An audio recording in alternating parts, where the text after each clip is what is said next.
we're back. Hello. Again, we're back with Milad, Yusuf Ibrahim, and Mohammed Hassan Dable. We're still debating and trying to understand Afghanistan a little bit better and the world within it. So I will start with my last couple of questions to catch up with the last uh, part, which is part one. This is part two. Um, and I just wanted to ask, you've accused Pakistan of being a terrorist state. It's a nation with nuclear weapon, and it's also a nation with the first Muslim nation to ever acquire nuclear weapons. So why do you say this? Why is this your view? I didn't accuse Pakistan of being a terrorist state. I have stated clearly the requirements of a terrorist state by international legal standards. The moment a state supports and funds a terrorist groups, it becomes and uses terrorism for political purposes. It becomes a terrorist state. So that's not my accusation. That's actually a literal description of a terrorist state by international legal standards. So let me clarify that first of all. The fact that they are a Muslim nuclear nation does not change the fact that they are a terrorist state. So if you're suddenly a nuclear state or a nuclear nation, it doesn't mean you can't be a terrorist nation anymore. So I think that we should make this very clear. Is your view sorry? Is your view on their nuclear weapon? Do you think they should have nuclear weapon? Is it dangerous? Should it be Yeah. taken away? Well, I think it's very impractical to take away the nuclear weapons of a state. If Israel can have it, then can Pakistan have it as well, would they argue? But I think when a state becomes a terrorist, then it is only fair for the international community to act upon the fear of the ordinary citizens of the world and try to try to neutralize their position of being a nuclear state. Mohammed, did you have a follow up on this question, or did you have another question? Oh yeah, I have a follow-up to this question. If you, for example, say like Pakistan is a terrorist state, someone else could also say, well, uh, if you're saying that Pakistan is a terrorist state uh, and it supports terrorism, another person from the Muslim one, for example, a Palestinian could say Israel is a terrorist state and America backs Israel. So it is actually an Turkey as area. Well, well. Yeah, well, yeah, everyone like the actually, PKK will say, actually, "Oh, Turkey is a terrorist actually, country." But Israel, why? Israel. Sorry to interrupt you, but I don't say that Israel is not a terrorist state. I have been a pro Palestinian. I'm pro the rights of the people of Palestine to have their own independent state, and I do think that Israel is a terrorist state because of the fact that they are using violence for political purposes. The moment a state uses violence for political purposes, you can call it a terrorist state. And the Israelis are famous for ignoring the international law, for using violence, for using terrorism for their own political purposes. So you can call Pakistan and Israel a terrorist state. I will have no issue with that.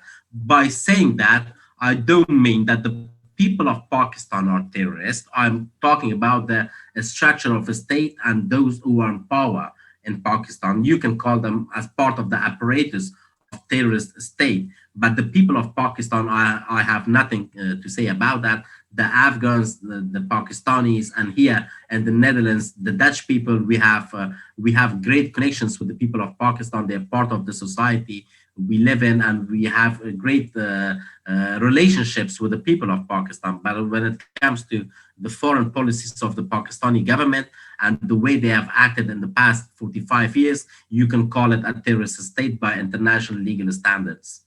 Okay, But now, I just wanted to ask. So you said Israel would be considered Yeah. a terrorist state. Now, with that same logic as well, I wanted to bring another nation with one religion only, which is Saudi Arabia. You said it's becoming less extreme. And although MBS is becoming more, the Crown Prince is becoming less and less religious, he is cutting down on human rights a lot, and he is shutting down free speech. So, Well, I sorry. said he's going towards more secularism, so he's trying to adopt. Well, if we have to believe Muhammad bin, His Royal Highness Mohammed bin Salman, we can say that he is adopting a very normal version and mainstream version of Islam. So, and some people can call it a secular form of Islam, but he would call it a mainstream version of Islam. So he is doing that, and he's turning away from supporting Salafi groups and Wahhabi groups in the region. So that is actually a good news. Okay, moving back to the Afghan questions, we are seeing that America, who had a very headline position on groups like Taliban, because they never negotiated with terrorists, America, who never believed that a group like Taliban will come to the negotiation table and come with a, and either compromise some aspects of their version of government they want for Afghanistan. Is now believing that before they believe that the only solution is to defeat Taliban. Why now? Why is America now going this avenue? Has it weakened? Because last few weeks we were talking about multipolarism and the rise of many centers of powers in the world, which is constraining America. Now, we are tying this question to our previous episodes. Maybe you haven't watched them, but I recommend that when you have minutes, we will share the links with you, the YouTube links with you. Okay. Then you can give us your feedback on that. Is it because now that, or is it because America wants to, because it's tired of this war, they just want to kind of like get out of Afghanistan. To do that, they want to bring together all the groups and make sure that there's a consensus on where Afghanistan. The question you have asked requires a multi-layered answer.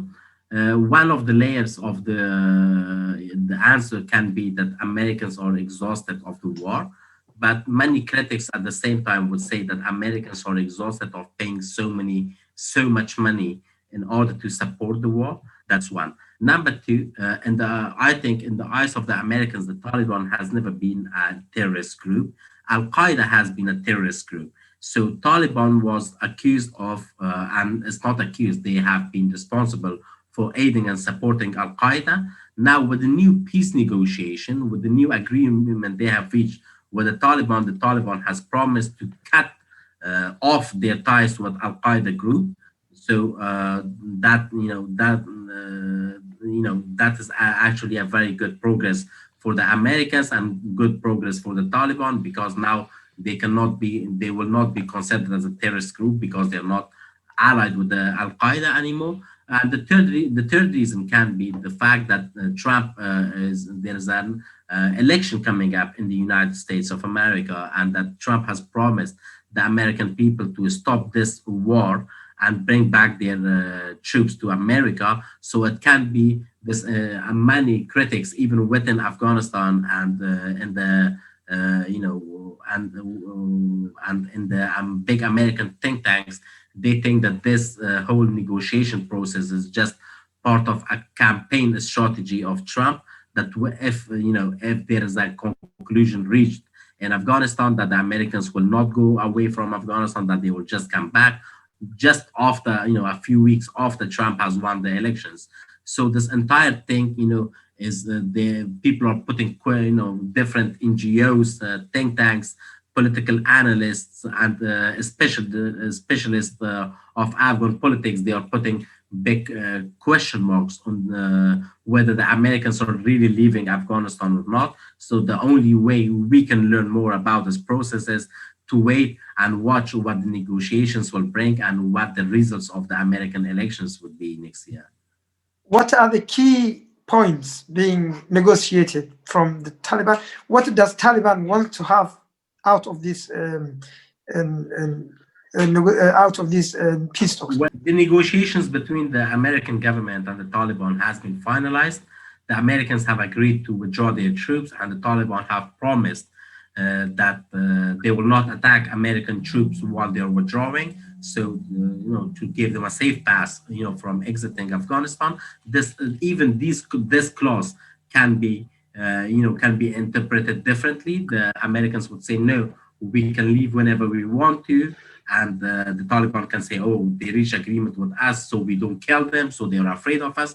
So it can be interpreted in different ways. However, the Taliban has also agreed that they will start an intra-Afghan peace talks, because in the first instance, the Taliban did not want to talk with the Afghan government; they just wanted to talk with the Americans, because they accused the Afghan government of not being politically and financially independent from Americans. So now, also based on this agreement with the Taliban have agreed, the agreement between the Taliban and the United States, the Taliban has agreed that they will enter an intra-Afghan talks for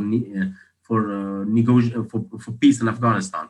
And coming back to your question, is what they want, what they want to reach is to have a pure Islamic government and a pure Islamic state, and everything should be very Islamic. The air should be Islamic, the water should be Islamic. They can't, when you ask, while at the same time, if you look at Article 3 of the Afghan Constitution, it says that no laws can be passed if it is against the Islamic Sharia and Islamic jurisprudence. So that, I think that is the most Islamic constitution in the Muslim world. No other country in the Muslim world has that constitution this strictly Islamic as the constitution of the Islamic Republic of Afghanistan. However, there are Taliban. They have, I don't know what kind of interpretation of Islam they have. Like whatever you ask from their this negotiation team of negotiators, the Taliban team of negotiators, a journalist asked them like, "What kind of government do you want?" Say, we want a pure Islamic government." Okay, perfect.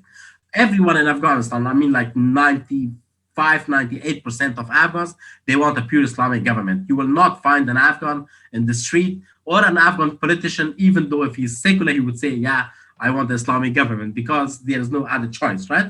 So, but the Taliban spokesman, he say, "We want a pure Islamic government." What kind of financial system do you want? We want an Islamic financial system. Okay, and what is your definition of Islamic financial system? What kind of city do you want? We want an Islamic city.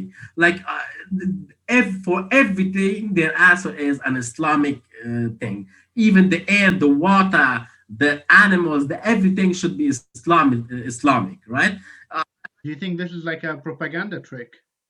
Well, I think that the Taliban has no other way. They are very good in fighting wars, guerrilla wars, killing innocent people, suicide attacks. They are very good at that, and I know that they are very good at that. Based on the experiences I have had with this terrorist group, and based on the experience of the ordinary Afghan people who have been victims of their terrible attacks. They are very good experience with that. But when it comes to governance, when it comes to international treaties, international agreement, human rights values, international legal principles, they don't know anything about it. They just want everything to be Islamic without having a proper description of that Islamic goal, right? If you put them with five other Islamic scholars on one table, the Taliban would not know anything about Islam. What they say is like, we want, Islamic state, but they don't have Islamic, they don't have a proper definition of a state. And after, if there is a peace talks and if it succeeds, if we come to peace conclusion with the Taliban, I think the Taliban will be damped away like smoke in the desert, because when it comes to governance, when it comes to good governance, rule of law, the Taliban will not be very successful with that, and therefore they will disappear from the face of the earth. Okay. Hopefully. There's been an argument. This is a two part question, and this is my last question. Then we'll move on to Mohammed. Okay. So we tend to say that there are certain groups that are terrorist groups, such as Hezbollah, Al Qaeda. I don't know what your view on Hezbollah is, but let's say Hezbollah, Al Qaeda, Taliban. And there has been a study by a mining group that said when they approach, I think it was a study in an African nation, and I do not remember what the nation is, but what the study resulted in is whenever they considered that this group is a terrorist group, the group became more extremist and became more violent and started putting mines. However, when they tried to calm down, reach peace negotiations, they calmed away from becoming the terrorist group that they were. So, do you think this is possible with Taliban? Do you think this is a one-off, or Yeah, no, well, I think it is possible with the Taliban. I think the Taliban can come to the government, and the Afghans are happy if the Taliban and the Islamic Republic of Afghanistan can join forces against the newest threat in the region, which is called ISIS and Daesh, and who are winning. If we compare, if we compare Daesh with the Taliban, Taliban would look like liberal Democrats to ISIS fighters. So therefore, and yes, and Taliban are also in. I can't believe that I'm actually saying this. Is that the Taliban are at a few degrees less extreme and less violent than ISIS combatants and ISIS. And the ideology of ISIS is more extreme as well.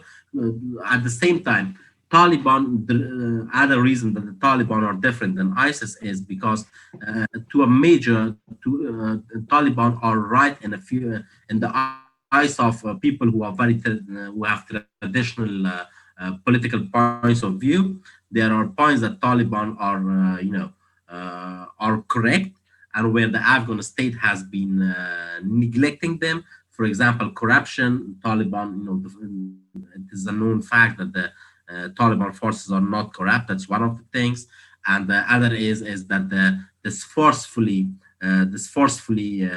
implementing of Western values in the Afghan society. The majority of Afghans are not very happy with that, and they're having resistance with it. So that is also something what Taliban have scored a few points with, that they are resisting those values of these foreign, what they call foreign values. For example, the International Treaty of Human Rights. If there are forces in Afghanistan, they call them foreign. Then foreign intervention to implement those values. There are a few points where Taliban have scored within the local Afghans in the far distant provinces. For example, they are against the what they call Western values, but what I call international principles of human rights. For example, the prohibition of violence against women, things like that. There is a small group of people in Afghanistan who do not like these values to be imposed from the West to the Afghans. I don't call these Western values. I call them international basic human rights. However, there are some voices who are against these new values. So the Taliban have one points with that one, and some corruption within the judiciary system of Afghanistan. The Taliban have one points with some locals on that matter. So the reason that the Daesh and ISIS and Taliban are different is that Taliban have a little. If you compare them with ISIS, with Daesh, Taliban has a bit more legitimacy within some parts of the Afghan society, and Daesh does not have it. That's the reason that ISIS has not been able to have a district under their control, because they have no legitimacy. And yeah. now? Now, the second part of my question is you talked about aid in part one. When you talked about aid, I wanted to mention Paul Kagame. So Paul Kagame is president of Rwanda, or ex-president of Rwanda, and Paul Kagame refused or advocated against aid coming from the European Union, and that's for the purpose of Mhm. the aid being affecting their national development. So they said they don't want closed garment aid. because if they do get garments, then their garment companies will not be able to operate and will not be able to grow and sell abroad. So Yeah. that's their view. However, in view, for example, in the Middle East, when they gave food aid to Syria or to the Syrian refugees in Lebanon and Turkey and Jordan, they did it for the purpose of, as well, reducing the refugees to Europe. And in this way, Mm. there was a way to stop the refugees. And kind of Lebanon was the last fight anyway against ISIS, and gladly ISIS is gone now, uh, more or It's less gone from the fully. Arab world. They have Yeah, put their problems to our country. this is the problem. More or less fully. Hopefully, soon it will go away fully. But I mean, the aid when it comes to Afghanistan, you said you don't like it because it's not really aid. So why do you not consider it aid, and what form of trade do you consider it? Well, it is not aid because it was sent to have an alternative state, a more democratic state, a state which is more in compliance of the international human rights value, which was created by Western countries, but which are now internationally recognized, right? So they have invested in a friendly state. In a friendly state for Western countries and for the international community. That's what the money has been spent for. So you cannot and on top of that, with that money, the Afghan security forces. I'm talking about the Afghan intelligence service. Or I'm talking about the Afghan Ministry of Defense and the Afghan Ministry of Interior, the police. They have all been combating terrorism and extremism, Al Qaeda and Taliban. So and the money is needed for those very complicated techniques. So you don't call, we have been fighting the enemies of Europe and America. So this is not aid, this is a contribution for their own security. The Afghan problem is not the Afghan problem, it's an international problem, and many different factors have played a role in this one. So why would you call it aid? But do you not need to defeat any of the groups that are coming to Afghanistan, kind of intervening in its policy? Isn't this aid, although it could be protecting the European Union in the long term or the United States, isn't it protecting the Afghani people in the even in the short term? Yes, it has been useful for the Afghans, obviously. Otherwise, it would not be an alliance, it would not be a partnership. The relationship between the Afghan state, Afghan political leaders, Afghan scholars, and the Europeans, the Americans, they all have been. It's a very complicated relationship. We have built an alliance, a military alliance against an international recognized political and international recognized terrorist group, a very powerful terrorist state who have been attacking the Americans and the Europeans for many years. They have been responsible for the attacks, for the horrible attacks of 9/11. They have been responsible for many extremist groups here in the European countries. We have built an alliance to fight those terrorist groups, to fight the Western enemies in Afghanistan. So this has not been an aid. This has been a contribution for their own national security. So obviously Afghans have benefited from it. That's why it's called a partnership, right? So in a partnership, both parties can benefit from it.